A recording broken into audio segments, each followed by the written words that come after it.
सो hello all dear children. तो आज के लेक्चर में हम आपसे डिस्कस करने वाले हैं हिस्ट्री का first chapter French revolution.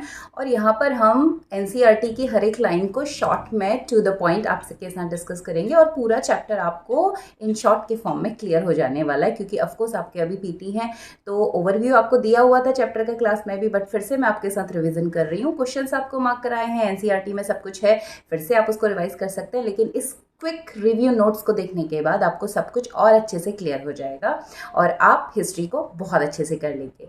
So let's move. तो फ्रेंच रेवोल्यूशन हिस्ट्री का फर्स्ट चैप्टर, तो यहाँ पर हम डिस्कस करने वाले हैं ये सारे पॉइंट जो आपकी बुक में हैं। Is about the French society, outbreak, French evolution, Republic system, rain of terror, abolition of slavery, the revolution in everyday life and finally the conclusion of the chapter. अब ये जो फ्रांस का revolution था ये काफ़ी popular है, और इसलिए है कि रेवोल्यूशन इसी ने पहले नहीं किया था, इसके अलावा भी अदर कंट्रीज़ थी जिन्होंने रेवोल्यूशन किया, बट फ्रांस का रेवोल्यूशन एक सक्सेसफुल रिजल्ट्स लेकर के आया, रिपब्लिक सिस्टम सेटअप करने में काफ़ी हद तक सक्सेसफुल रहा। So it is very important and given you here as your first chapter. So first we talk about introduction. अब जब हम रेवोल्यूशन की बात करते हैं तो simply it means when peoples movement bring a noticeable change in any situation.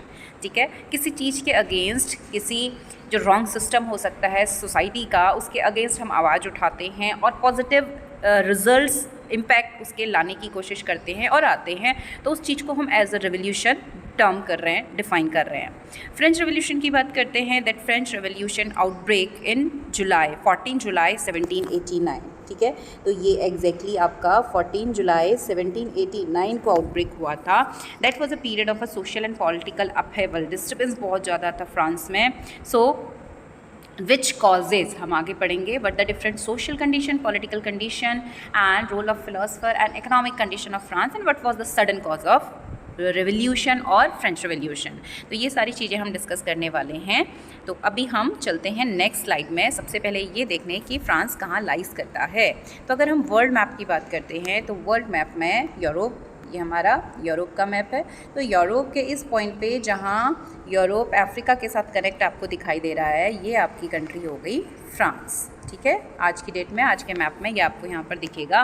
तो France का मैप आपके एग्ज़ाम के लिए भी इंपॉर्टेंट है, आपके पीटीज़ में भी आएगा, आपके हाफिली में भी आएगा एंड मोस्ट प्रोबेबली आपको एनुअल एग्ज़ाम में भी मिल सकता है। So it's important. तो आपको सेपरेटली ये मैप भी दिया हुआ है and only 4-5 items are there related to this. ठीक है, बॉर्डेक्स है, नैनिक्स है, पेरिस है, मार्सल्स है, तो भी बस यही आपको याद करना है। बुक में सारी लोकेशंस हैं बट आपके सिलेबस में सिर्फ 4-5 पॉइंट्स हैं, हम इसको बाद में डिस्कस करेंगे। सो हु वॉज रूलिंग, अब कंडीशन क्या थी, सिनेरियो क्या था। So king Louis 16, the king of France, that became king in 1774। राजा कब बना वो, जब 20 साल का था, उस एज में उसको क्राउन मिल गया था। So in 1774 Louis 16 became the ruler of the France and he helped America gain independence from Britain, यानी लॉन्ग ड्रॉन वॉर चला। अब फ्रांस काफ़ी रॉयल, रिच, फैशनेबल और एक अच्छी पावर के साथ कंट्री जाना जाता रहा है।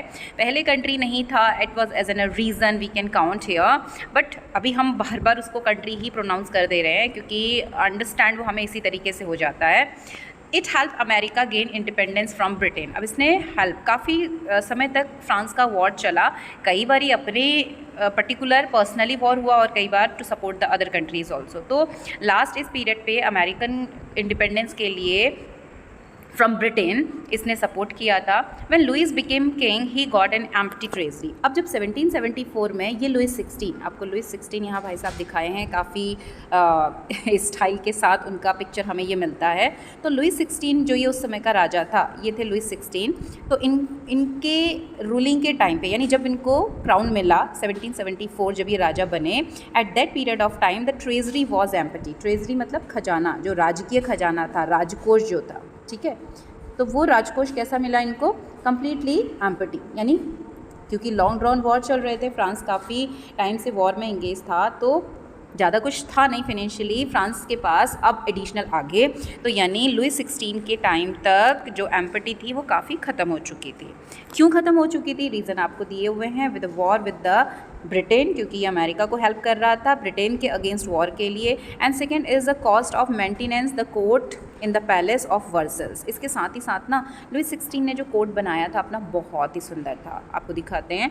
तो court of Versailles, the palace of Versailles, court of court in palace of Versailles जो था, मतलब बहुत ही सुंदर, वो चारों तरफ उस पर शीशे लगे हुए, बहुत बढ़िया शानदार सा कोर्ट बनाया, तो काफ़ी अमाउंट उस पर ख़त्म हुआ था। तो काफ़ी लॉन्ग ड्रॉन वॉर में पैसा गया दूसरा इस चीज़ के लिए, और इसके साथ ही काफ़ी लग्जीरियस लाइफ इसने मैनेज करी after the marriage with the princess, यानी उसकी शादी हुई इसके बाद भी उसने काफ़ी सारी जो लग्जीरियस लाइफ में स्पेंड किया। तो इन सब के चलते जो ट्रेजरी थी फ्रांस की वो काफ़ी ज़्यादा रही नहीं।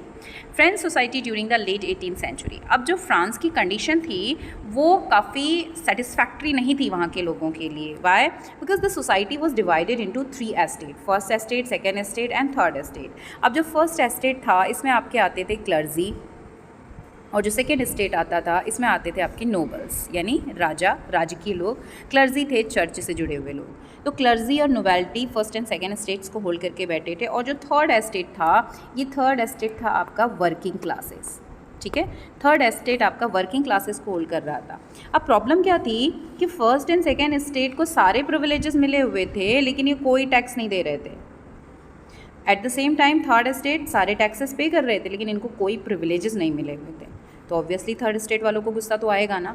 अब वॉर अगेंस्ट द ब्रिटेन जो चल रहा था, इसमें added $1 billion of livre, if that is livres का मतलब है यहाँ पर ये करेंसी है, मनी, ये फ्रांस की करेंसी थी। So lenders who gave money on the credit start charging interest and government was force to increase taxes. अब जिससे पैसे लिए हुए थे, यानी जब इन्होंने क्रेडिट करा, लोन लिया सिंपली, तो वो लोन जो जहाँ से लिया हुआ है, अब जब वापस मांगा तो उन्होंने इंटरेस्ट बढ़ा दिया था। अब जब फ्रांस को रिपे करना पड़ा तो गवर्नमेंट ने क्या करा, टैक्सेस बढ़ा दिए अपनी पॉपुलेशन के ऊपर। और ये पॉपुलेशन जो टैक्स देने वाली थी वो कौन थी? थर्ड एस्टेट वाली। सिर्फ थर्ड एस्टेट दे रही थी लोन, फर्स्ट और सेकेंड एस्टेट को कोई टैक्स नहीं देना होता था। So this thing created discrimination in the society. तो ये था सोशल कॉज, इसको हम कहते हैं social cause of French revolution. यानी society was divided into 3 estate, first and second estate arranging having all the birth privileges and rights but not paying any taxes, जबकि third estate जो था सारे taxes भी पे कर रहा था और कोई राइट्स उसको नहीं मिला था, कोई प्रिविलेज उसको नहीं मिले हुए थे। So it created revolutionary condition in France. Division of the French society जो आपको पीछे दिखाया था, first estate the clergy, people who worked in the church. Second estate that is the nobility, जिसमें हम काउंट करते हैं क्वींस, नोबल, ठीक है, ये सारे लोग यहाँ आपको मार्क किया है। थर्ड एस्टेट आता है बेसिकली प्रोफेशनल क्लासेस का, तो वही लोग सारा काम भी करते थे और यही लोग जो है टैक्स भी देते थे, टैक्स पेयर थर्ड एस्टेट था। First and second estate never pay any taxes and the third estate people were not treated well by the king, और टैक्सेस भी दे रहे हैं, ठीक है। ये आपको यहाँ पर 4 पॉइंट मार्क कर दिए हैं। अगर हम कहते हैं कि डिफरेंस क्या था, क्यों थर्ड एस्टेट वाले लोग जो थे गुस्से से भरे हुए थे against to first and second, तो third estate were against to first and second estate. क्यों? क्योंकि थर्ड एस्टेट सारे टैक्सेस दे रहा था। They were made by all tax payer, they were forced to work in houses of nobles, they were forced to serve in the army also and they were forced to build roads also। यानी सारा काम ये करते थे और इनको कोई privilege नहीं मिला हुआ था। जबकि जो फर्स्ट एस्टेट था इसको सारे प्रिविलेज मिले थे, टैक्स ये कोई नहीं दे रहे थे। तो इस बात से थर्ड एस्टेट वाले थे नाराज़। How did the church take taxes? अभी जो टैक्सेस दिए जाते थे फ्रांस में, तो ये आपके 3 टाइप्स के टैक्सेस वहाँ पर यूज़ हो रहे थे, टिथ्स, टेल्स एंड इनडायरेक्ट टैक्सेस। तो टिथ्स कौन सा टैक्स होता था? We count firstly tax the church collected from third estate, यानी थर्ड एस्टेट के लोग डायरेक्टली जो चर्च को टैक्स पे करते थे, चर्च की अथॉरिटी में यह मनी होती थी, तो ये जो टैक्स पे किया जाता था ये कहलाता था टिथ। अब ये आपको 1 मार्क के लिए याद रखना है, ठीक है, आपसे एमसीक्यू में पूछा जा सकता है। Direct taxes were called taille, direct यानी ये डायरेक्टली जाता था स्टेट को, जो नोबल्स थे, राजा जो था, जो गवर्नमेंट थी, रूलिंग अथॉरिटी थी, तो ये डायरेक्ट टैक्स उनको जाता था। और तीसरा indirect type of taxes that were levied on things of use like salt, यानी जो भी चीज़ें थी जिसको हम खरीद रहे हैं, जैसे आज की डेट में जब हम चीज़ें लेते हैं तो उस पर टाइप ऑफ टैक्स ऐड होता है, अकॉर्डिंगली उसकी कॉस्ट निकल के आती है ना। तो इसी तरह से वो इनडायरेक्ट टैक्स जो लिया जाता था वो चीज़ों पे, वो भी जा रहा था गवर्नमेंट को, लेकिन वो डायरेक्ट नहीं दिया जा रहा है, राइट, इनडायरेक्ट टैक्स था। और दूसरा जो टैक्स था डायरेक्टली, एक जाता था टैक्स चर्च के लिए, दूसरा जाता था स्टेट के लिए, और तीसरे टाइप का टैक्स भी वो दे रहे थे जो इनडायरेक्टली लिया जाता था उनसे चीज़ों के ऊपर। सब्सिस्टेंस क्राइसिस आने लगे क्योंकि ऑलरेडी जो फ्रांस की कंडीशन थी वो बैंक्रप्सी वाली कंडीशन थी, ट्रेजरी एम्प्टी हो चुकी थी, पीछे हमने पढ़ा क्यों, क्या रीज़न थे उसके लिए। अब जो फ्रांस में फाइनेंशियल कंडीशन थी वो बहुत ही बुरी थी, बहुत बुरे हालात वहाँ पर थे। Subsistence crisis when the population increase but agriculture production not, increasing accordingly. अब पॉपुलेशन तो बढ़ती जा रही थी फ्रांस की आफ्टर एवरी डिकेड्स, लेकिन फूड प्रोडक्शन अकॉर्डिंग नहीं हो पा रहा था क्योंकि agriculture completely depend on the climatic factors. अब उस समय तो मॉडर्न फार्मिंग मेथड भी नहीं थे, एडवांस एग्रीकल्चर नहीं था ना, तो इतना प्रोडक्शन नहीं हो पाता था।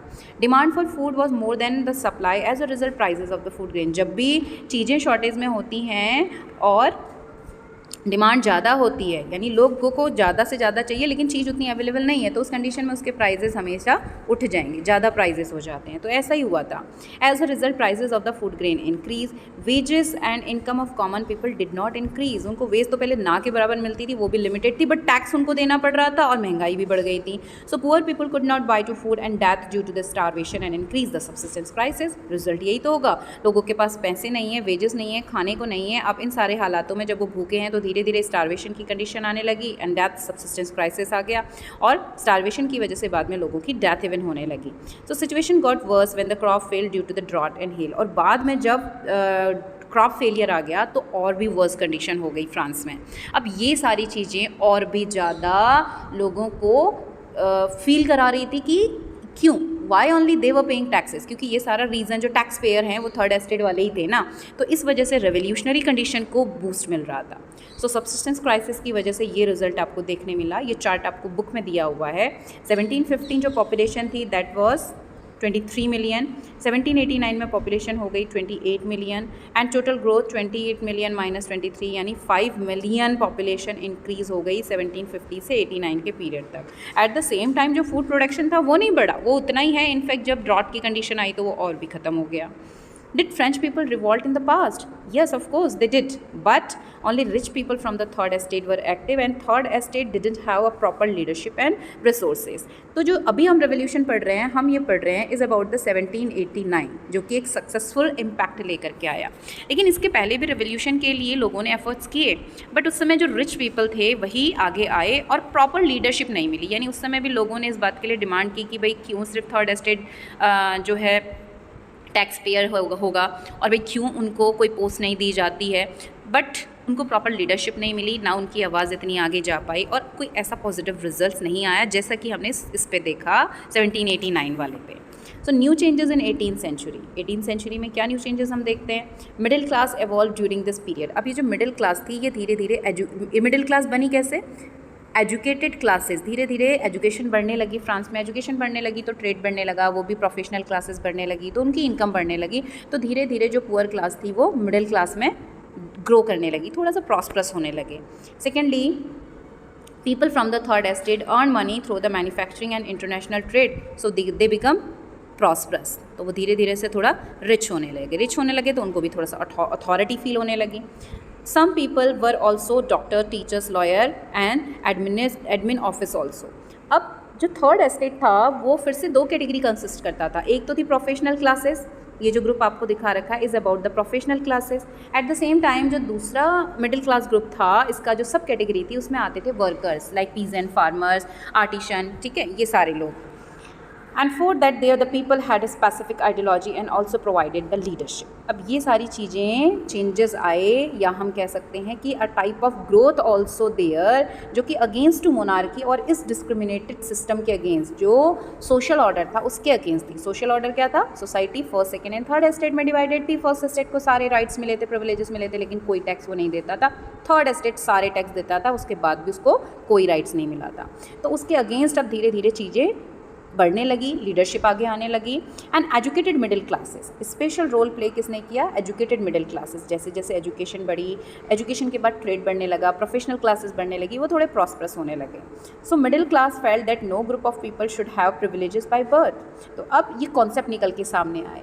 बर्थ प्रिविलेज का क्या मतलब है? उन्होंने इस बारे में क्वेश्चन किया। जब पढ़ लिख गए तो उन्होंने इस कॉन्सेप्ट को समझा और लोगों को भी समझाया फ्रांस के कि भैया बर्थ प्रिविलेज जैसी क्या चीज़ होती है, right?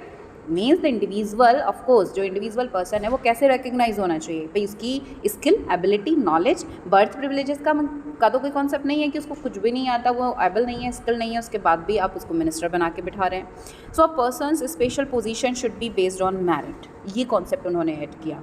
And they wanted society based on freedom, equal laws and opportunities. अब इसके साथ ही साथ यू हैव टू रिमेंबर ये बेसिक आइडियाज़ हैं फ्रेंच रेवोल्यूशन के।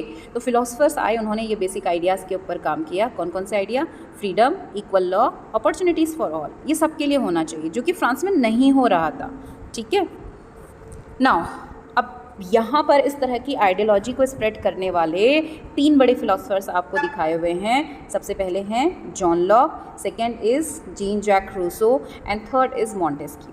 ये तीनों ही काफ़ी अच्छे फिलोसफर्स थे जिन्होंने फ्रेंच रेवोल्यूशन को स्प्रेड करने में, एक अच्छी लीडरशिप प्ले करने में और लोगों को अवेयर करने में against to this undemocratic system और the social order, evil social order. तो इन तीनों ने बहुत बड़ा रोल प्ले किया। इन्होंने पर्टिकुलरली अपनी फ़िलासफ़ी दी। जॉन लॉक की फ़िलासफ़ी क्या थी? He refuted the right of the monarchy, यानी उन्होंने बोला कि डिवाइन राइट वाला कोई कॉन्सेप्ट नहीं होता है। ठीक है, 2 ट्रीटीज़ ऑफ गवर्नमेंट बुक उन्होंने लिखी, उन्होंने बताया he refuted the right of the monarchy. Second, Rousseau ने क्या कहा? ही सेड, उन्होंने बुक लिखी अ सोशल कॉन्ट्रैक्ट, और अपनी उस सोशल कॉन्ट्रैक्ट बुक में उन्होंने बताया अ contract between the people and the rulers. यानी रूसो का कहना था कि गवर्नमेंट कोई इंडिविजुअल नहीं बना सकता, ये बर्थ प्रिविलेजेस बेस्ड नहीं होनी चाहिए कि राजा का बेटा ही राजा बनेगा, रूलर बनेगा, गवर्नमेंट बनाएगा। नो, ऐसा नहीं होना चाहिए। इनफैक्ट गवर्नमेंट कैसे बननी चाहिए? Contract between people and ruler, जैसे आज की डेट में होता है हमारा, हम जिस डेमोक्रेटिक सिस्टम में रहते हैं। So there is a contract between the ruler and the people. हम अपनी गवर्नमेंट को चूज़ करते हैं और उसके बाद राजा रिस्पॉन्सिबल होता है, यानी जो गवर्नमेंट हमने बनाई है, जो मिनिस्टर हैं, वो हमारी कंट्री के लोगों के लिए रिस्पॉन्सिबल हैं, उनको सुनने के लिए, डेवलपमेंटरी पॉलिसीज़ लाने के लिए and so on. Third, Montesquieu. First John Locke, second is the Rousseau and third is Montesquieu. Montesquieu की थ्योरी तो तुरंत ही स्प्रेड हो चुकी थी, क्योंकि मॉन्टेस्क्यू ने क्या कॉन्सेप्ट दिया? He propose the division of power between the legislature, executive and judiciary. Legislature का मतलब लॉ मेकिंग, एग्जीक्यूटिव का मतलब जो लॉ बन चुके हैं अब उनके ऊपर प्रॉपर्ली काम करना, उसको इम्प्लीमेंट करवाना कंट्री में, और जुडिशरी मतलब जस्टिस प्रोवाइड करना। ठीक है, जहाँ पर हम कोर्ट सिस्टम पढ़ते हैं हमारे। तो यही पॉलिसी अदर कंट्रीज़ में भी स्टार्ट होने लगी and they demanded the government in such a manner. उन्होंने बोला कि भाई एक ग्रुप होना चाहिए ऑर्गेनाइज्ड, जो लेजिस्लेचर के फॉर्म में लॉ मेकिंग, जहाँ पर कंट्री के रिप्रेजेंटेटिव होंगे और वही रूल्स बनाएंगे। एग्जीक्यूटिव्स हम कुछ रखेंगे जो उन चीज़ों को इंप्लीमेंट करेंगे, और जुडिशरी होगी जो जस्टिस का काम करेगी। राजा अपने मन से सब कुछ करते रहे, ऐसा नहीं होना चाहिए। ऐसा इन्होंने फिलॉसफी दी। तो काफ़ी पॉपुलर ये तीनों रहे। Outbreak of the French revolution. तो अभी हमने जो बेसिक कंडीशन पढ़ी उसमें हमने सोशल कंडीशन पढ़ी फ्रांस की, कैसे रिस्पॉन्सिबल थी, इकोनॉमिक कंडीशन पढ़ी, पॉलिटिकल कंडीशन पढ़ी। Here is the outbreak of French revolution, that was what was the sudden cause. अब ये सब कुछ तो सोसाइटी में चल ही रहा था पिछले कई सालों से, बट लास्ट कंडीशन क्या थी जिसकी वजह से सडन रेवोल्यूशन 14 जुलाई 1789 वाला स्टार्ट हुआ? तो 14 जुलाई से पहले मई का ये सिनेरियो हम समझते हैं, दैट वाज ऑन 5 मई 1789। होना क्या था? बेसिकली राजा सारे डिसीजन तो खुद से लेता था फ्रांस में, लेकिन जब टैक्सेस बढ़ाने होते थे, टैक्सेस रिलेटेड डिसीजन लेना होता था, तो उसके लिए एक particular estate general body appoint की जाती थी। वो टैक्स रिलेटेड डिसीजन में राजा को गाइड किया करता था और इसको इलेक्ट किया जाता था। तो अभी 5 मई 1789 में यही इलेक्शन होना था। So Louis XVI called an assembly of estate generals, discuss a new taxes, attended by the 300 representative of the first estate, 300 representative by the second estate and 600 representative of the third estate। अब इन्होंने equal बांट लिया था कि 300 representative first estate, second estate और यहाँ से आएंगे। अब बेसिकली था क्या बच्चा कि फर्स्ट और सेकेंड स्टेट में तो लोग बहुत कम थे, जबकि बाकी का जो 80% पॉपुलेशन कंसिस्ट हो रहा था वो थर्ड एस्टेट के थ्रू ही हो रहा था, लेकिन थर्ड एस्टेट का इक्वल प्रेजेंटेशन नहीं जाता था। सो peasant artisans and women were not allowed entry and they sent the 40,000 ladder through the representatives। क्योंकि अब ये जो वोटिंग राइट था वो भी सबके लिए इक्वल नहीं था। वोटिंग राइट किसको मिला हुआ था? People above the age of 25। ठीक है, यानी 25 साल से ऊपर के जो थे, प्रॉपर टैक्स पेयर थे, जिनके पास थोड़ा प्रॉपर्टी भी हुआ करती थी, उन्हीं को वोटिंग का राइट मिला था। उसमें भी सिर्फ मेल बॉडीज़ को, नॉट द विमेन को तो मिला ही नहीं बहुत सालों तक। सो ये कंडीशन थी जिस बेसिस पे एस्टेट जनरल का इलेक्शन होता था। Voting had to take place, each estate had 1 vote. अब जो वोटिंग सिस्टम था इलेक्शन, उसमें होता क्या था? 1 एस्टेट इक्वल टू 1 वोट। ठीक है, ये ध्यान रखिए, ईच स्टेट हैड 1 वोट, यानी first estate equal to 1 vote, second estate equal to 1 vote, third estate equal to 1 vote. Just a second, right. यानी इन्होंने बराबर कर दिया। अब सोचने वाली बात है, members if third estate demanded that every member should have 1 vote. अब इस बार ये सोच के गए थे थर्ड एस्टेट वाले, क्योंकि फर्स्ट एंड सेकेंड एस्टेट तो मिलके जो बात कहेंगे वही कंसीडर हो जाएगी। इसी चीज़ के अगेंस्ट अब थर्ड एस्टेट वाले इस बार सोच के आए थे कि नहीं, हम ऐसा नहीं करने देंगे, हम ऐसा नहीं होने देंगे।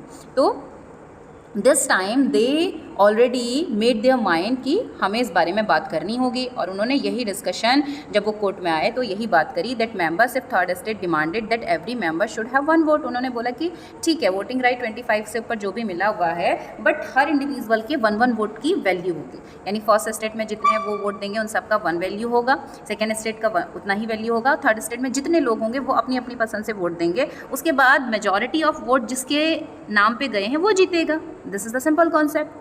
ठीक है, ऐसा ही तो होता है हमारे आज के डेमोक्रेटिक सिस्टम में, है ना। जिस पार्टी को सबसे ज़्यादा वोट मिलते हैं, हर एक के वोट की एक एक वैल्यू होती है, लेकिन तब ऐसा नहीं हो रहा था। तो उसी चीज़ के अगेंस्ट थर्ड एस्टेट ने डिमांड की कि हर इंडिविजुअल को आप 1 वोट 1 वैल्यू की को कंसीडर करा जाए।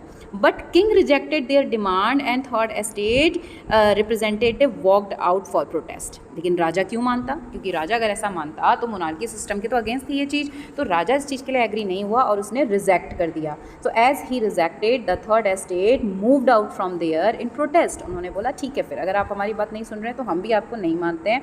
सो finally there was the condition of outbreak of the French revolution. तो 20 जून 1789 क्या हुआ that for the representative of the third estate, अब ये कहाँ कलेक्ट हुए? सबसे पहले तो जितने भी मेंबर्स थे इन्होंने अपनी एक पार्टी बना ली with the name of national assembly. ठीक है, they assemble in the Versailles table tennis court के पास वो कलेक्ट हुए। उन्होंने सबसे पहले प्लानिंग करी, नेशनल असेंबली करके अपना उस ग्रुप को नाम दिया। They wanted to draft constitution for France to limit the power of monarch. अब ऑलरेडी ये माइंड सेट करे थे कि अभी हमको कॉन्स्टिट्यूशन चाहिए, और जब राजा ने भी उनकी बात सुनने से मना करा तो फिर अब उनका बिल्कुल क्लियर हो चुका था आइडिया कि अभी सबसे पहले क्या बनाना है? Constitution. So they assemble there to make the constitution of France. और उसका सबसे पहला ऑब्जेक्टिव क्या था? What was the objective of the French constitution? To limit the power of monarch.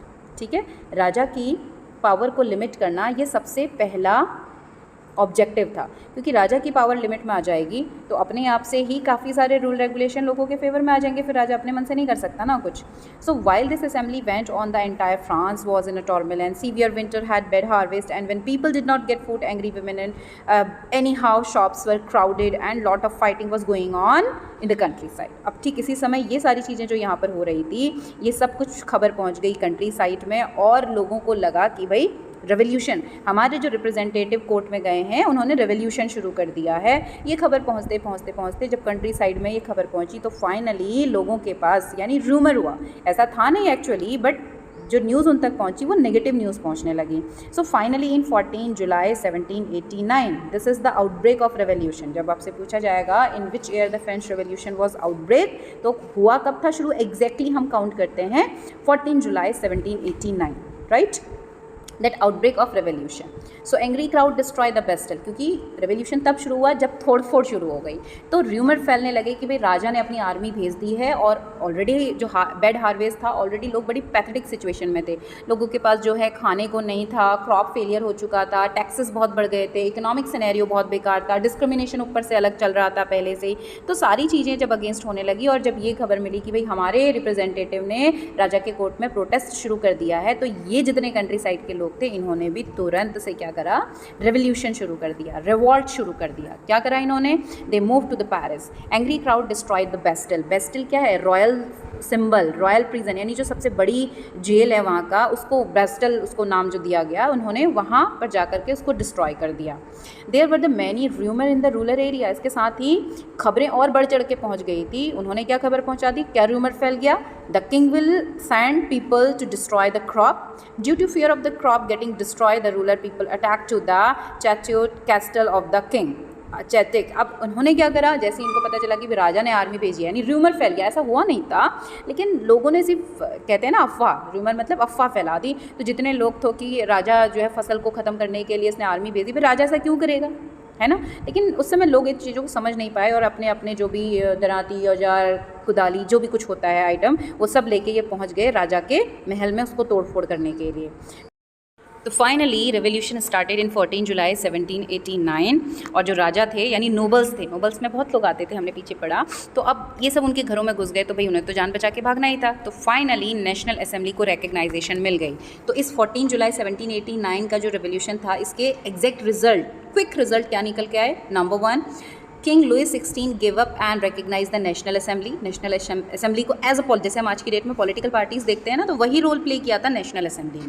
तो नेशनल असेंबली के हाथ में पावर आ गई। Second, the king also accepted the constitution. राजा को भी, अब राजा ने जिद नहीं करी, अब तो सब कुछ मानना ही पड़ा उसको, क्योंकि सारी पॉपुलेशन एक साथ खड़ी हो गई थी ना, और वो मेजॉरिटी में थे, मेजॉरिटी की बात तो माननी पड़ती उन्हें। और जो कॉन्स्टिट्यूशन माना था, बना दिया था फ्रांस का थर्ड एस्टेट के रिप्रेजेंटेटिव ने, that also accepted by the king. वो मना नहीं कर सकता था, उसके पास अब कोई रास्ता ही नहीं था, मानना ही पड़ा उसको ना चाहते हुए भी। And number 3, the king agreed to limit his power also. अब उसमें जैसा जैसा लिखा था, काफ़ी सारी पावर्स को लिमिटेड कर दिया गया था, तो वो भी राजा को एग्री करना पड़ा। Outbreak of the French revolution. अब ये जो रेवोल्यूशन था यहाँ ख़त्म नहीं हो रहा था, आगे भी चीज़ें चलती रही। Then again in 4 August 1789 the feudal system of the obligations and the taxes were abolished. इसके लिए डिमांड करी, इसको ख़त्म किया गया।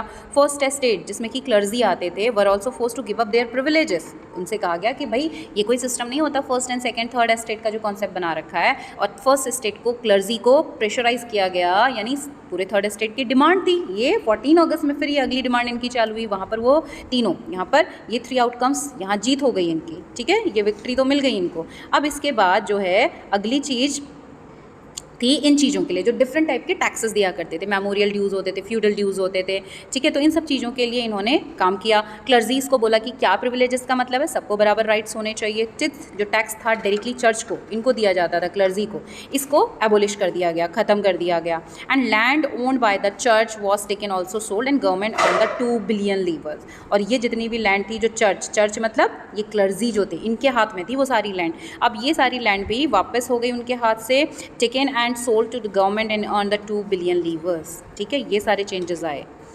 France become constitutional monarchy. अब इसके बाद फाइनली फ्रांस बन गया 1789 में, France became a constitutional monarchy. When France became constitutional monarchy 1791। अब इतने 2 साल के काफ़ी स्ट्रगल के बाद फाइनली कॉन्स्टिट्यूशनल मोनार्की वहाँ पर बन गई। Objective of the constitution of France, क्या ऑब्जेक्टिव थे इसके?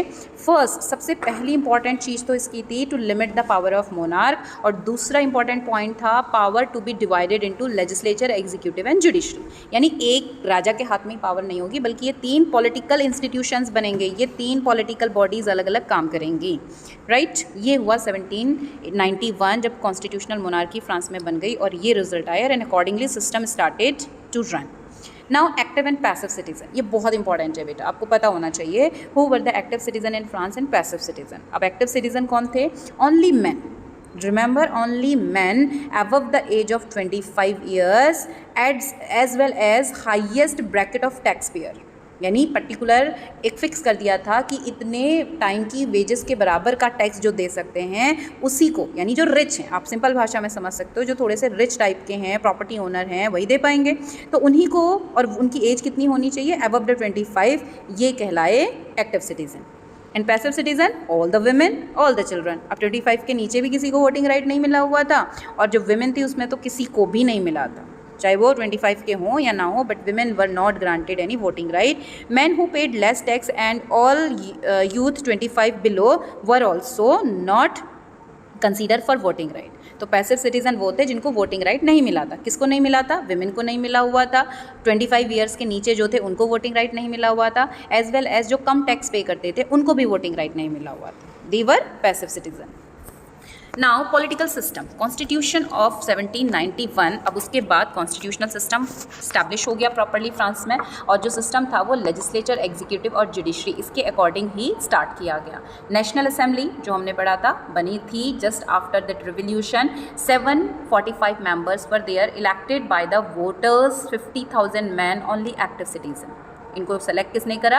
वही एक्टिव सिटीजन जो हमने यहाँ पढ़े थे। कौन थे एक्टिव? ये वाले 25 की एज से ऊपर थी, टैक्स पेयर थे, ठीक है, उन्होंने मिल करके इन लोगों को सेलेक्ट किया। एग्जीक्यूटिव ये थे लेजिस्लेचर में, कौन आते थे लेजिस्लेचर में, ये याद रखना है। Who consist this group of legislature, national assembly थी बेसिकली, जिसमें कितने मेंबर्स थे, 745 मेंबर्स थे। चूज़ किसने किया था, फ्रांस के एक्टिव सिटीजन ने इनको चूज़ किया था। एग्जीक्यूटिव में कौन आता था, किंग आते थे, और मिनिस्टर्स ऑफ किंग जो थे उनको एग्जीक्यूटिव की कैटेगरी में। अब इनके पास जो थी ना सेल्फ पावर नहीं थी, पहले की तरह राजा के पास जो पावर थी, अब इनके पास पावर नहीं थी, क्योंकि लेजिस्लेचर जो डिसीजन लेता था अकॉर्डिंगली इनको बात को सुनना होता था, ये अपने मन से उसको नहीं कर सकते थे। और थर्ड थे जजेस, जिसको हम जुडिशरी में काउंट करते हैं, इनका काम है जस्टिस देना।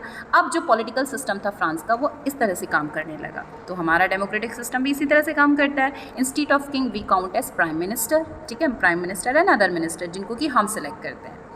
फ्रेंच कॉन्स्टिट्यूशन, अब जब फ्रेंच कॉन्स्टिट्यूशन बना तो उसमें सबसे पहले बात की गई declaration of the right of the man and citizen. तो सबसे पहले फ्रांस का कॉन्स्टिट्यूशन इसी चीज़ के साथ शुरू होता है, जिसमें उनके राइट टू लाइफ की बात की गई, right to freedom of speech की बात कही गई, इक्वालिटी बिफोर द लॉ की बात कही गई, and equality to freedom of opinion. और ये उनके कहलाए इनअलाइनेबल राइट, ठीक है, ये उनको एज अ बर्थ राइट देने की बात हुई कि भाई ये तो बेसिक चीज़ें हैं और ये राइट हर किसी के पास होना ही चाहिए। तो इस तरह से ये बर्थ राइट उनको, बेसिक राइट्स उनको दिए गए through this declaration of the right of man and citizen. तो फ्रेंच कॉन्स्टिट्यूशन ने सबसे पहले ये राइट दिए। तो आपके एनसीईआरटी में ये मेंशन दिया हुआ है पिक्चर के नीचे, which rights were known as the basic rights और इनअलाइनेबल राइट्स। ये वाले राइट्स आपको याद रखना है।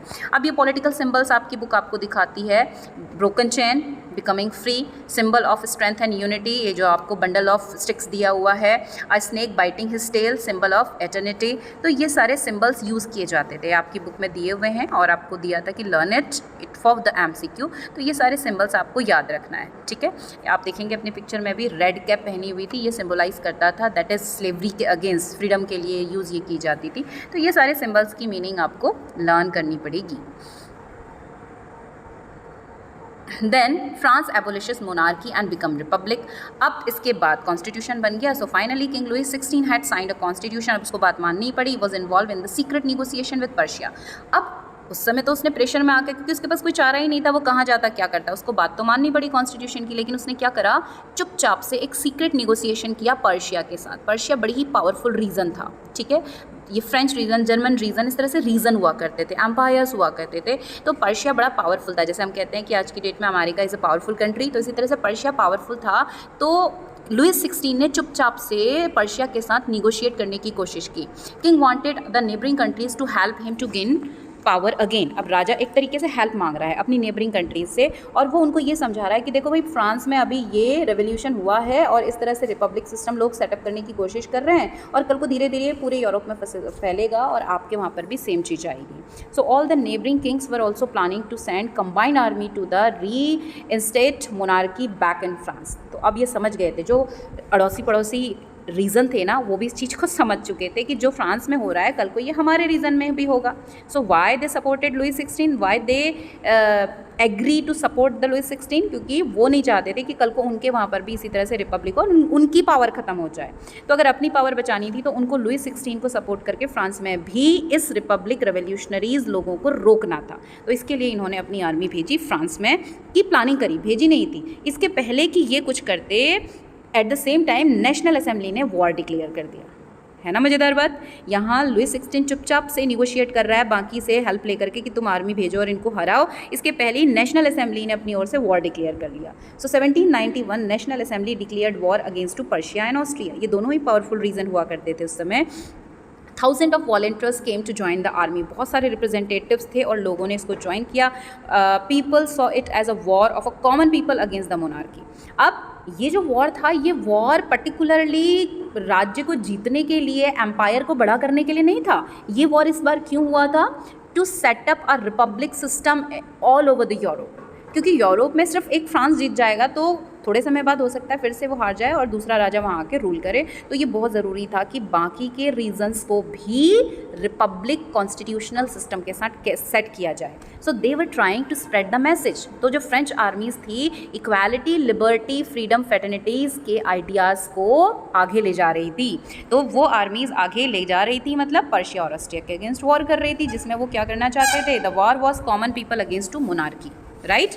So volunteers from the Marseille sang a patriotic song, now a national anthem of the France. अब उन्होंने पर्टिकुलरली जिस प्लेस में ये जो लिखा गया कंपोजिशन, वो प्लेस का नाम मार्सेल्स था, तो इसीलिए जो नेशनल सॉन्ग उस समय जैसे हमारे वहाँ पर वंदे मातरम गाया जाता था, जन गण मन एज अ नेशनल एंथम गाया जाता था लोगों को कलेक्ट करने के लिए, यूनिफाइड करने के लिए, है ना। तो इसी तरह से वो जो मार्सेल्स थी उनकी नेशनल एंथम थी, वो गाया करते थे। तो दिस एक तरफ तो राजा प्लान कर रहा है और एक दूसरी तरफ से जो नेशनल असेंबली थी उसने उसके पहले ही वॉर डिक्लेयर कर लिया। Opinion about revolutionary Wars. अब ये जो रेवोल्यूशनरी वॉर था, क्या इसके ओपिनियन क्या रही थी? सो ऑब्वियसली जब भी वॉर होगा तो वो फ्रूटफुल हो सकता है, बट साथ ही साथ वो इकोनॉमी को डिस्ट्रॉय तो करेगा ही करेगा। तो what were the opinion about revolutionary war, क्या हम कहें इसके लिए? So first is the war brought economic difficulties for people, क्योंकि ऑलरेडी लोगों के पास खाने को कुछ नहीं था, पैसे नहीं, इकोनॉमिक कंडीशन फ्रांस की अच्छी नहीं चल रही थी और इस वॉर की वजह से और प्रॉब्लम आई ही आई।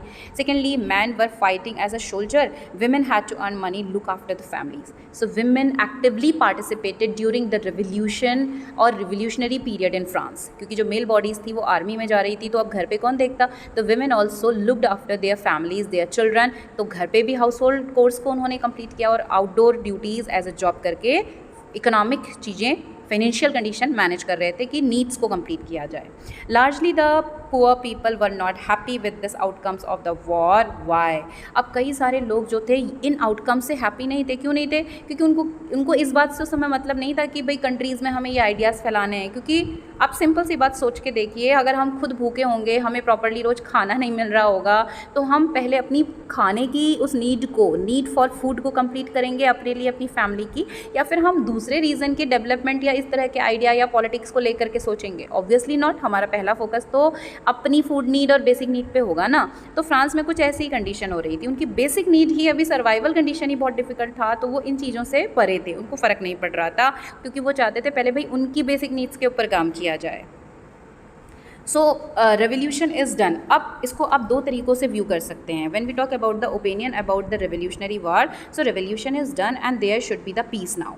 अब एक तरफ तो लोग चाहते थे रेवोल्यूशन स्टार्ट हो गया है और सेम आइडियाज़ हमें आगे स्प्रेड करने हैं, बट फाइनली फ्रांस को अभी सिस्टम मोनार्की से हटा दिया है उन्होंने और राजा ने भी बात मान ली, कॉन्स्टिट्यूशन भी हो गया है। There should be peace now. अब शांति होनी चाहिए, अब बहुत युद्ध हुआ, अब युद्ध नहीं होना चाहिए।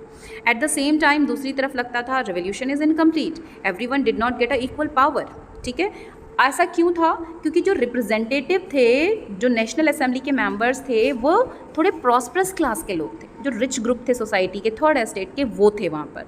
और मैक्सिमम लोग जो थे ना वो लोअर क्लास में थे, लाइक पीजेंट, वर्कर्स, आर्टिशंस। तो इनको लगता था कि भाई हमको तो कोई राइट ही नहीं मिला, everyone did not get equal power, उनको कोई अथॉरिटी नहीं मिली, तो उनके लिए रेवोल्यूशन अभी भी इनकम्प्लीट था। ठीक है, so people started debating issue of public interest. Many political clubs, parties came up with the different issues and most successful club was the Jacobin. Women also form the political club. अब यहाँ पर जो हम कह सकते हैं left type of people थे, जिनको लग रहा था कि उन्हें राइट नहीं मिले, वो कौन थे? एक तो वर्किंग क्लासेस थी, जो नीचे की आर्टिशन, पीजेंट्स, वर्कर्स, इस तरह की जो वर्किंग क्लासेस थी, और इसके साथ में जस्ट अ वेट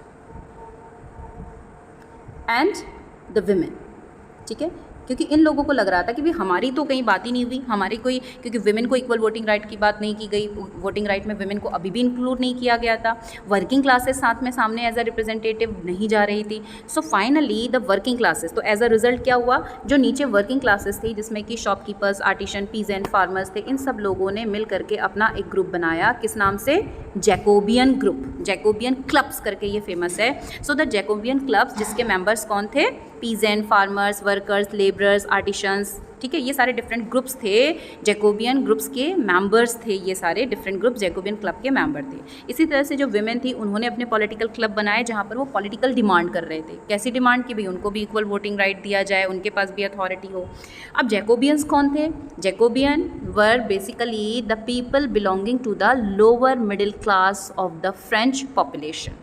वो जो कम प्रॉस्परस थे, peasant, farmers, workers, labourers, artisan, potters, ठीक है, शॉपकीपर्स, ये सारे लोगों ने मिल करके बनाया जैकोबियन क्लब, जहाँ पर ये अपने लिए इक्वल डिमांड कर रहे थे। और धीरे धीरे ऐसे बहुत ये ग्रुप काफ़ी बड़ा हुआ और इनका लीडर था कौन? Maximilian Robespierre. This club included the poor section of the society. कौन कौन से? शू मेकर हो गए, कुक हो गए, पेंटर्स हो गए, सर्वेंट्स हो गए, डेली वेज वर्कर्स हो गए। These were the member. आपसे पूछा जाएगा what was the Jacobin club and who were the members. तो Jacobin club was included, basically it was a group of poor section of the society. Which groups were include? Shoemakers, cooks, printers, servants, daily wage workers, shopkeepers, ठीक है, peasant, artisans, और भी आप add कर सकते हैं सारे नामों को। The member of this club decided to wear a strip trouser. देखो इसने पहना हुआ है ना, तो ये अगेंस्ट टू द सिस्टम, क्योंकि ये इक्वालिटी के लिए डिमांड कर रहे थे, तो ये स्पेशल टाइप ऑफ ड्रेस वो पहनते थे नीचे तक, that was the strip trouser, to set up themselves apart from the fashionable section of the society. क्योंकि फ्रांस ना काफ़ी रॉयल और फैशनेबल माना जाता रहा है काफ़ी समय से, तो ये चाहते थे कि ये उस सोसाइटी से हट के दिखे। मतलब इनका एक अलग रेवोल्यूशन स्टार्ट चल रहा था, अपने लिए इक्वालिटी की डिमांड ये कर रहे थे, तो इन्होंने अपना एक ड्रेस बना लिया अलग से। तो इस तरह के लॉन्ग स्ट्रिप्स वाले ट्राउजर ये पहना करते थे। दीज पीपल वोर द रेड कैप्स। देखो सर पे इन्होंने रेड कैप डाला हुआ है ना, तो ये रेड कैप पीछे हमने पढ़ा था, which symbolize the liberty, and women were not allowed to do so. लेकिन जो विमेन थी, इस तरह की स्ट्रिप ट्राउजर इन्होंने भी पहनी हुई है, और कैप इनके सर पे नहीं है, इनकी अपनी अकॉर्डिंग टू चॉइस इन्होंने पहना है भाई। Jacobin club, so that was in 10th August 1792 Jacobin attack the palace of the Tuileries. अब इन्होंने क्या करा, क्योंकि ये तो खुश थे ही नहीं, अभी राजा तो बन चुका था, लेकिन राजा के हाथ में पावर नहीं थी, कुछ रिप्रेजेंटेटिव थे, लेजिस्लेचर, एग्जीक्यूटिव, जुडिशरी, ये सिस्टम भी बन चुका था, लेकिन अब जैकोबियन चाहते थे कि उनको इक्वल राइट्स मिल सके। तो जैकोबियन ने पैलेस पे अटैक कर दिया, and they killed the king and guards and held king hostage. Elections were held and all men 21 years of age could vote, and elected assembly was called convention. National Assembly voted imprison the royal family. अब क्या हुआ Jacobians के revolution में? क्या हुआ? 10 अगस्त 1791 में Jacobian का revolution चला, जिसमें इन्होंने पैलेस पे, महल पे अटैक करा, और वहाँ पर इसने राजा के ऊपर अटैक करके होस्ट कर लिया, भाई राजा को ही पकड़ लिया। National assembly voted to imprison the royal family. अब नेशनल असेंबली को बाद में रीनेम करा गया और इसका नाम हो गया कन्वेंशन, ठीक है। अब इन्होंने बोला कि भाई राजा के ऊपर चार्ज लग गया, charge of betrayed to defeat to its own country, अपनी कंट्री के साथ धोखा करने का चार्ज लगाया गया, एंड देवर इम्प्रिजन। तो उस रॉयल फैमिली को, यानी राजा को उठा के, सबसे मेनली हम बात कर रहे हैं राजा की, तो उसे उठा करके जेल में डाल दिया गया। फिर कॉन्स्टिट्यूशन में चेंज हुआ और फिर से जो वोटिंग राइट था वो चेंज किया गया। अभी जो वोटिंग राइट था वो कितना रख दिया गया था? 21। पहले कितना था? 25 ईयर्स को दिया जाता था। टैक्स पेयर जो थे, हाई टैक्स पेयर, उनको मिलता था, लेकिन अभी ऑल द मेल, विमेन को अभी भी नहीं मिला था, only the male, remember this thing. So all the male in France above the age of 21 years got the equal voting right. और इलेक्टेड असेंबली उन्होंने बनाई, और इस न्यू इलेक्टेड असेंबली का नाम था कन्वेंशन, ठीक है। देन आफ्टर 21 सितंबर 1992 को क्या हुआ? The convention abolish the monarchy. अब इन्होंने पूरा ही खत्म कर दिया उस मोनार्की सिस्टम को, राजा वाजा कुछ नहीं। Declare France to be a republic system and people elect the government. राजा को हटा करके भाई लोगों ने, क्योंकि मेजॉरिटी ऑफ मेंबर जो लोअर मिडिल क्लास थे वहीं के थे, तो मेजॉरिटी जो कहेगी वही माना जा रहा था, भाई जो ज़्यादा लोग कहेंगे उनकी ज़्यादा चलेगी ना। तो वही हुआ, रिपब्लिक सिस्टम की बात की, उन्होंने कहा राजा वाला सिस्टम ही नहीं रखना हमें। और वो मैक्सिमिलियन रॉबेस्पियर के साथ काफ़ी एग्री कर रहे थे, क्योंकि वो भी उनके जैसा था, उनको लगा कि भाई वन लीडर रूलिंग यहाँ पर होनी चाहिए। कुछ अदर कंट्रीज़ में, रीजन्स में ऐसा हो रहा था, तो उनको देख करके, लाइक इन रशिया, ये भी काफ़ी इन्फ्लुएंस हुए और इनको भी लगा कि हाँ, हमारा लीडर कौन होना चाहिए? Maximilien Robespierre.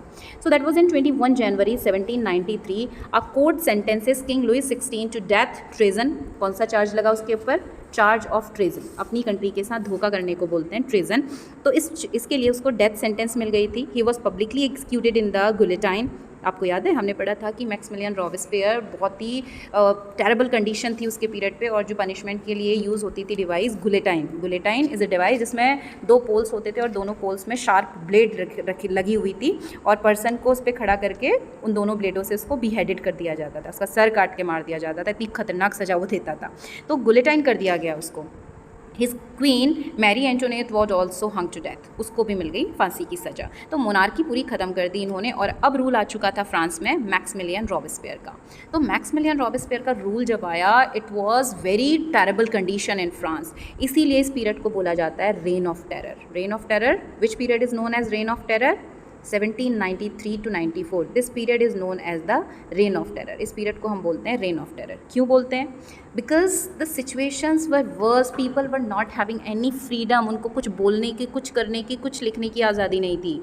Jacobians leaders took charge of the France, Maximilian Robespierre को मिल गई थी लीडरशिप, यानी वो राजा हो गया, डिक्टेटर बन चुका था, यानी एक तरीके का। शुरू में तो ठीक था, बट धीरे धीरे ना उसने अपने मनमाने तरीके से काम करना शुरू कर दिया, वो किसी की नहीं सुन रहा था, नॉट इवन द जो उसके सपोर्टर्स थे उनकी भी नहीं सुन रहा था। So he came up with a strict policy of a self control and punishment, severe punishment देता था, सेल्फ कंट्रोल उसने सिस्टम बना लिया था।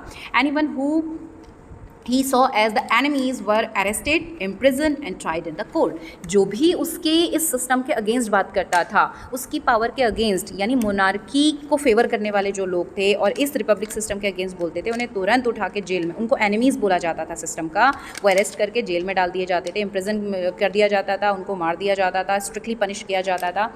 So if found guilty they were beheaded. और मारने की जो उसकी तरीका था वो क्या था? यहाँ पर आप देख रहे हैं कि इस तरह का बड़ा सा पोल है, इसके बीच में शार्प ब्लेड लगी होती थी और उस पर उसका सर डाल के हटा के उसको मार दिया जाता था। तो बड़ी ड्रेडेड कंडीशन थी और लोग डर के, मतलब कुछ बोलने से पहले वो 100 बार सोचते थे कि गलती से अगर कुछ हमने बोल दिया तो हमें तो भैया बीहेडेड कर दिया जाएगा, सर उड़ा दिया जाएगा हमारा। तो 1789 स्टॉर्मिंग ऑफ द बेस्टल्स हुआ था। 1790 national assembly was completing to the French constitution, हमने पढ़ा। और finally in 1791 they completed their constitution was ready और France declare as a constitutional monarchy. 1792 में national assembly declare the war, Jacobin came to power. ये दो बड़ी चीज़ें हुई थी, ठीक है, पीछे आपको डेट मेंशन करते गए हम। 1793 से 94 का पीरियड कहलाता है रेन ऑफ टेरर। ये टाइम लाइन आप अच्छे से लर्न कर लेना, ये इंपॉर्टेंट टाइम लाइन्स हैं, ठीक है। तो यहाँ पर चैप्टर में आपको बहुत ही अच्छे से शॉर्ट में, बट शॉर्ट में भी कोई भी पॉइंट नहीं छोड़ा है, मैं आपको एक्सप्लेन करते चल रही हूँ, डिटेल को समराइज़ करते हुए, कुछ भी नहीं छूटेगा। आप पॉइंट समझ जाते हैं तो आप लिख सकते हैं।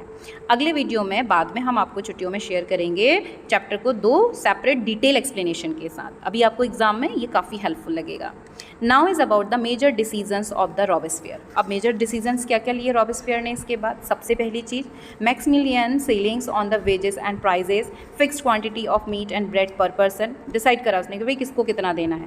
Farmers to sell their grain only in the city, price fixed of the government, हमने पढ़ा ना, वो डिक्टेटर की तरह काम करने लगा था, मतलब उसने हर चीज़ के लिए रूल रेगुलेशन बना लिया। Everything was under the control और in hand of the Robespierre, जो वो करवाएगा उसी के हिसाब से काम होंगे। Only whole wheat flour permitted, white flour banned and no titles like the sir, madam, man citoyen, women citoyen, इस तरह के कोई टाइटल उसने नहीं रखे, सब बंद करवा दिए। तो ये सब कुछ किसके पीरियड में हुआ था? मैक्सिमिलियन रॉबेस्पियर के हाथ में जब पावर आ गई थी। यानी कौन सा पीरियड था वो? That was a period of 1793 से 1794 वाला पीरियड, रेन ऑफ टेरर। तो ये थे हमारे Maximilian Robespierre.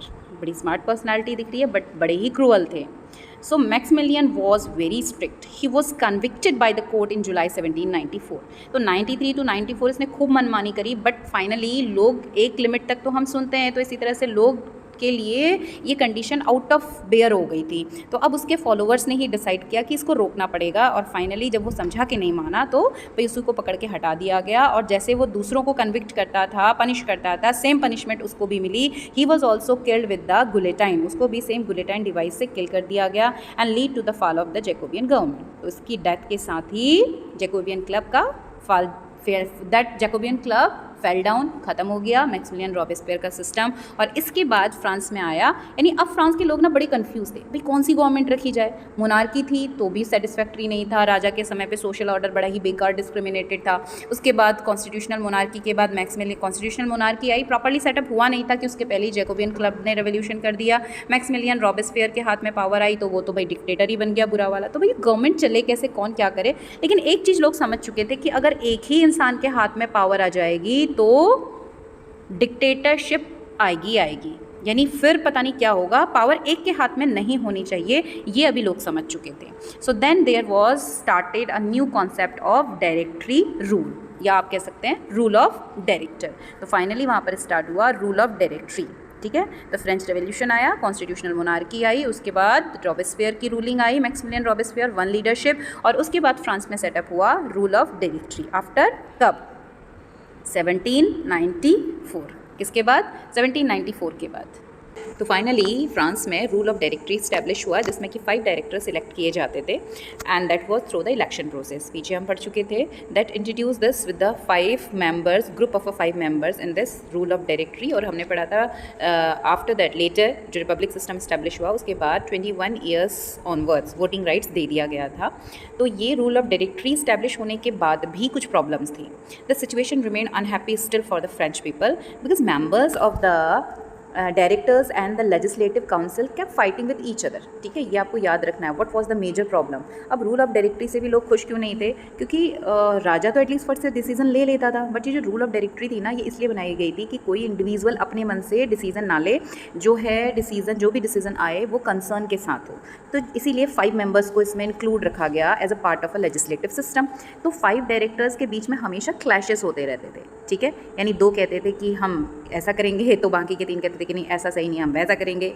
Okay, as an simple example. तो यानी उनकी आइडियोलॉजी, ओपिनियन हमेशा सेम नहीं रहती थी, तो हमेशा वहाँ पर क्लैशेस रहते थे। तो क्लैशेस रहने की वजह से भी डिसीजन बहुत लेट होते थे and no such developmental activities were observed during this directory. तो इसी टाइम पे एंट्री करी किसने? Napoleon. So Napoleon Bonaparte enter at the same time and he became the France king of the France. कैसे बना king of the France? क्योंकि rule of directory से लोग खुश नहीं थे, डिसीजन टाइम टेकिंग थे। इसी समय पे जब नेपोलियन आया तो उसने ट्रांसपोर्ट सिस्टम को अच्छा कराने की कोशिश की, लोगों को जॉब अपॉर्चुनिटी, क्योंकि अनएम्प्लॉयमेंट बहुत ज़्यादा था, इकोनॉमिक सिचुएशन फ्रांस की काफ़ी ख़राब हो चुकी थी। तो उसने काफ़ी छोटी छोटी फैक्ट्रीज़ और जो भी कुछ मैनेज हो सकता था एम्प्लॉयमेंट के लिए लोगों को एफर्ट्स करे, उनको एम्प्लॉयमेंट दिलवाए, ट्रांसपोर्ट सिस्टम को बेटर किया। यानी उसकी पॉलिसीज़ काफ़ी फ्लेक्सिबल थी, फेवर में थी फ्रेंच लोगों के, यानी in the favour of the citizen थी। तो लोगों को लगा कि भाई ये तो अच्छा राजा है। और ऑफ कोर्स नेपोलियन फिर से मोनार्की सिस्टम को रिटर्न करता, but still they were happy with this new single Napoleon और this monarchy system with the Napoleon. क्योंकि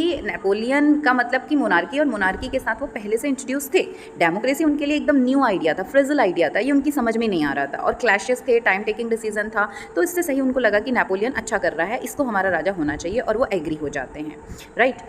अब इस फ्रेंच रेवोल्यूशन के ये 3 कॉन्सेप्ट आपको याद रखने हैं, 3 great ideas which ideas were spread through the French revolution.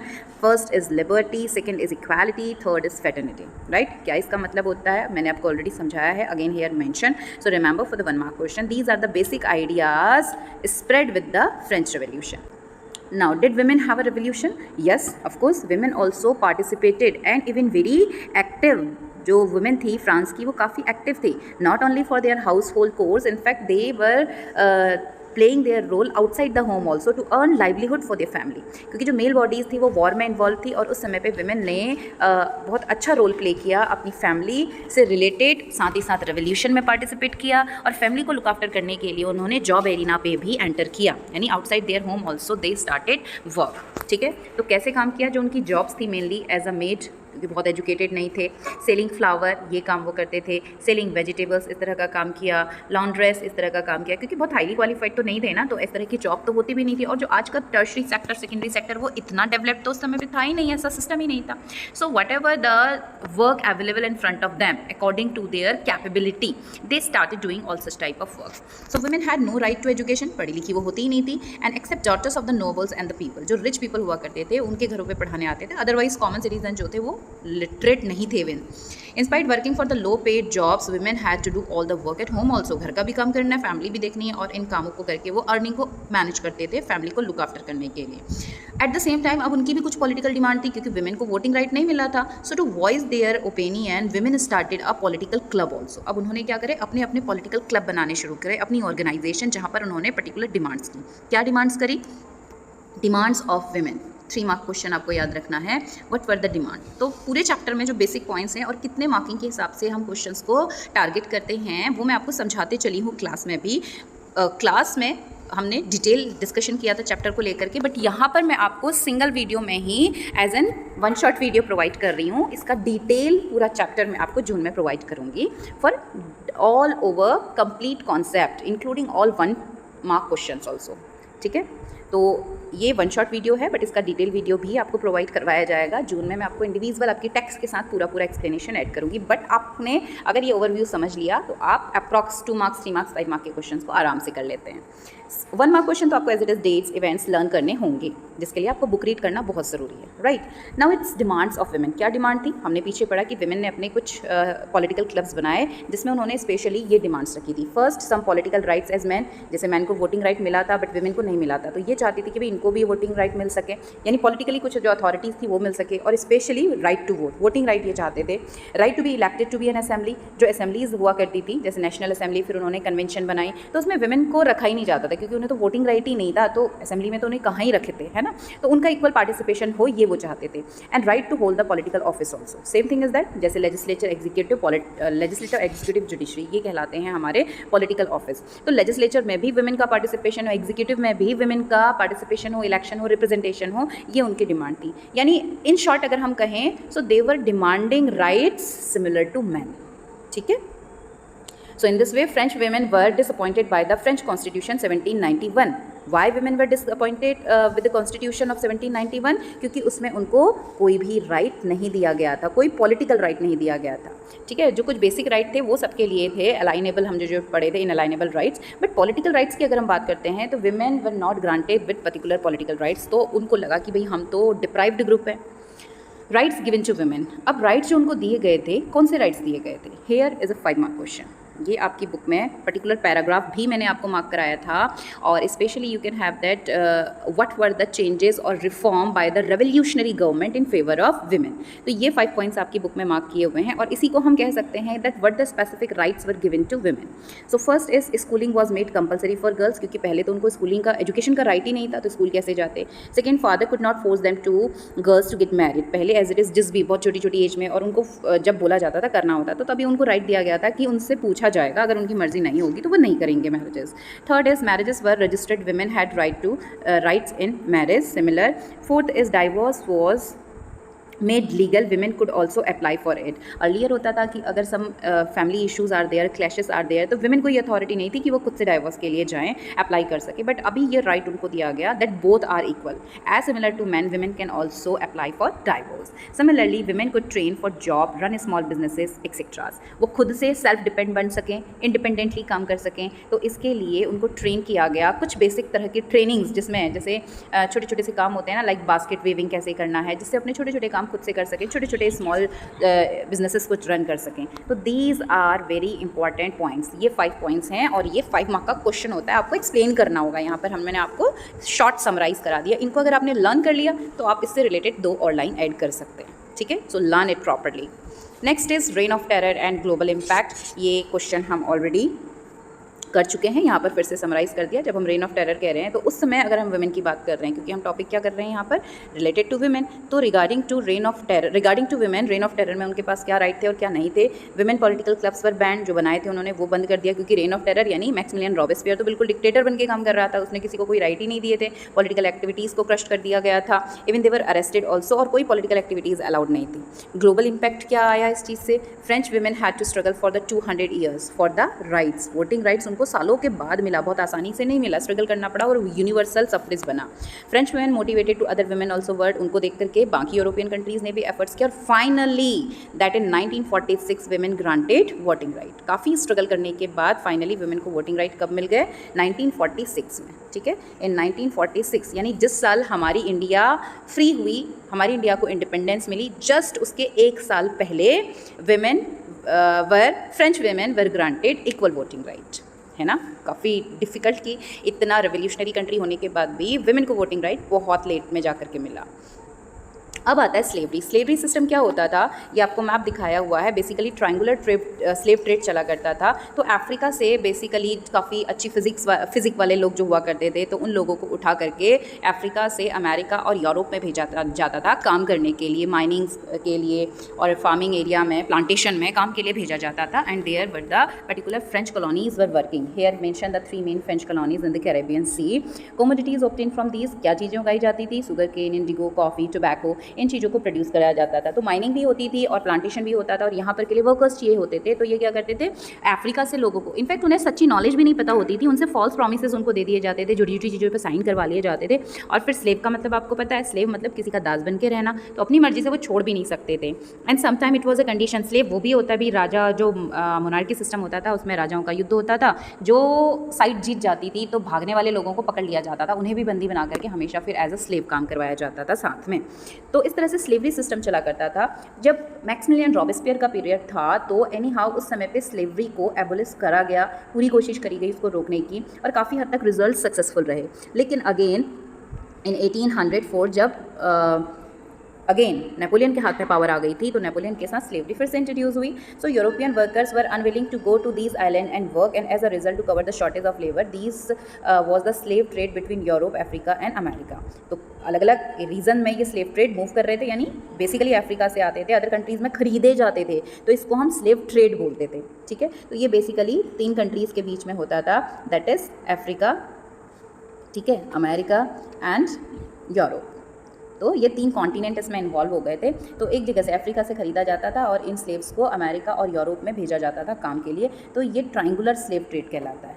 ठीक है, then slave triangle, slave transport and slave purchase. ये सिंपल सा मैप आपको दिखाया हुआ है कि किस तरह से अफ्रीका से इनको ले जाया जाता था अमेरिकन रीजन्स में और अमेरिकन रीजन से ये भेजे जाते थे यूरोप में। इस तरह से ये स्लेव ट्रेड वर्क कर रहा था और इसके थ्रू जो स्लेव्स को ट्रांसपोर्ट किया जा रहा है इस वाटर रूट के थ्रू और स्लेव खरीदे और बेचे जा रहे थे। So that you have to remember is about the slavery. तो स्लेव ट्रेड क्या है, as an a short paragraph आपको शॉर्ट नोट पता होना चाहिए और कब ये एबोलिश हुआ।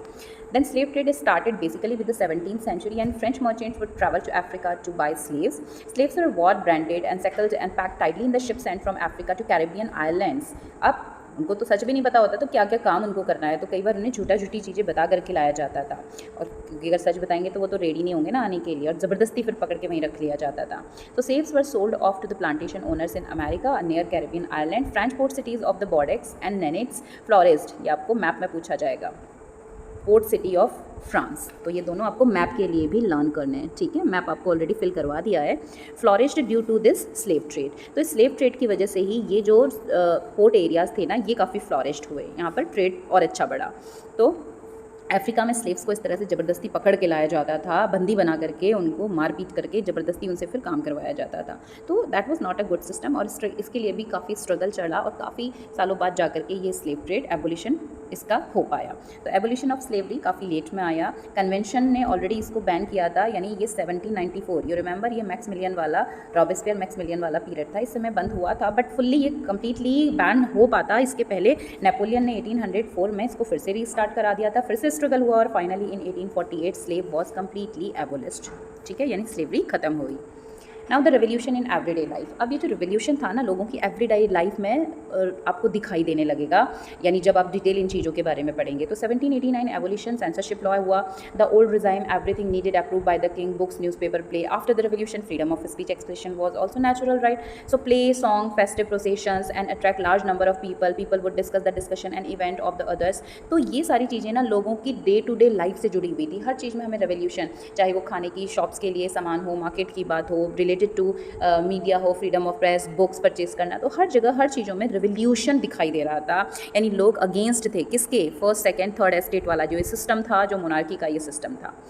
इन सब के बाद नेपोलियन बोनापार्ट, आपको लास्ट में आपकी बुक के दिया हुआ है arrival of the Napoleon Bonaparte. तो ये जो नेपोलियन बोनापार्ट था ये काफ़ी एम्बिशियस था। His idea of liberty and modern law had a great impact on the parts of Europe after he had died. तो ऑफ कोर्स ये था तो मोनार्क, लेकिन इनिशियली इसने काफ़ी कुछ लिबरल पॉलिसीज़ भी यूज़ की जिसकी वजह से लोग इसके साथ हो गए थे। तो फ्रांस में भी यही हुआ, तो लोगों को लगा कि नेपोलियन अच्छा राजा है, तो इंस्टीड ऑफ रिपब्लिक सिस्टम उन्होंने नेपोलियन की रूलिंग को चूज़ किया। So 1804 Napoleon crowned himself as a king of France. He conquered neighbouring kingdoms and placed his family members there also, यानी जो भी उसके रिश्तेदार थे सब जगह उसने अलग अलग टेरिटरीज़ में अपने ही रिश्तेदारों को राजा बना के बिठा दिया। और इसका एम्बिशन कुछ 2-4 राज्यों को जीत लेने तक सीमित नहीं था, ये बहुत एम्बिशियस था and his dream was rule over the Europe. इतना बड़ा यूरोप है, पूरे यूरोप को कंट्रोल करना, फिर ये उसके बाद आगे भी सोचता।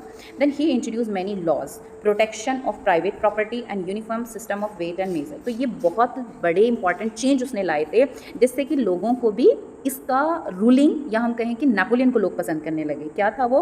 First is a protection of the private property इसने लोगों को दे दिया, और uniform system of weight and measure इसने कर दिया। He was seen as someone who would being freedom. तो ऑफकोर्स नेपोलियन फिर से मोनार्की सिस्टम को इंट्रोड्यूस कर रहा था फ्रांस में, बट फिर भी लोगों को लगा कि वो फ्रीडम ला रहा है उनके लिए, क्योंकि उसने उनको प्रॉपर्टी का राइट दे दिया था, फ्यूडल सिस्टम हटा दिया था, equal uniform major and law system उसने मार्क करवा दिया था। So in this way people favoured the Napoleon. और किससे कितने पीरियड तक? इट वॉज 1804 से लेकर के 1815 तक के पीरियड तक नेपोलियन के हाथ में रूलिंग पावर रही फ्रांस की। 1850 में फिर से एक वॉर हुआ, वॉर ऑफ वाटरलू, जिसमें नेपोलियन हार गया, मारा गया, और उसके बाद फिर से फ्रांस में जो सिस्टम है चेंज हो गया, बर्बन डायनेस्टी का रूल फिर से आ गया फ्रांस में। ये आप फिर क्लास 10th में इसको आगे पढ़ेंगे। अभी का हमारा चैप्टर यहीं पे एंड होता है, that finally Napoleon defeated at the war of Waterloo when 1815, when he was defeated in the war of Waterloo in 1815. So it's all about the chapter. So conclusion is the feudal system abolished from the entire Europe. Napoleon के साथ, क्योंकि काफ़ी parts में उसने rule किया था, तो ये चीज़ उसने सभी जगह अप्लाई करी। Global impact of French revolution क्या पढ़ा, क्या इसके इफेक्ट आए? First is Tipu Sultan, Raja Ram Mohan Roy use these ideas. Last paragraph आपकी बुक का जो है इस पॉइंट के बारे में बात कर रहा है। टीपू सुल्तान हमारी कंट्री में, यानी ग्लोबल इम्पैक्ट, पूरे वर्ल्ड पे इसका क्या इम्पैक्ट पड़ा?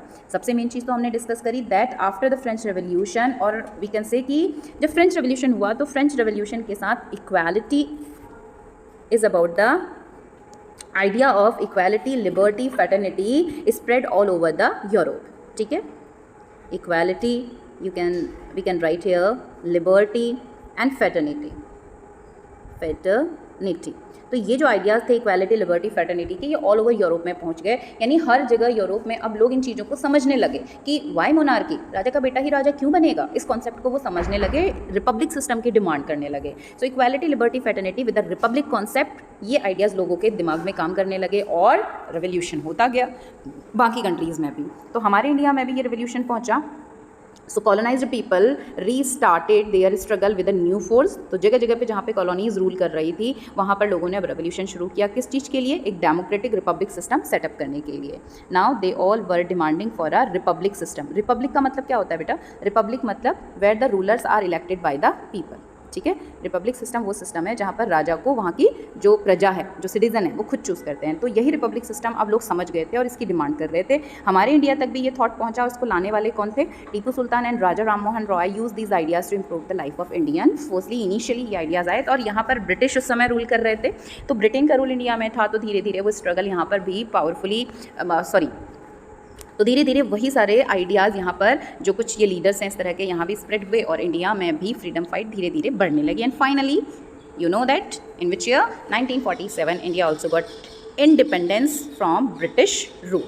सो go through again, don't forget to read your NCERT and we'll meet you again in the next chapter of geography for your exam preparation. So stay connected and thanks for watching.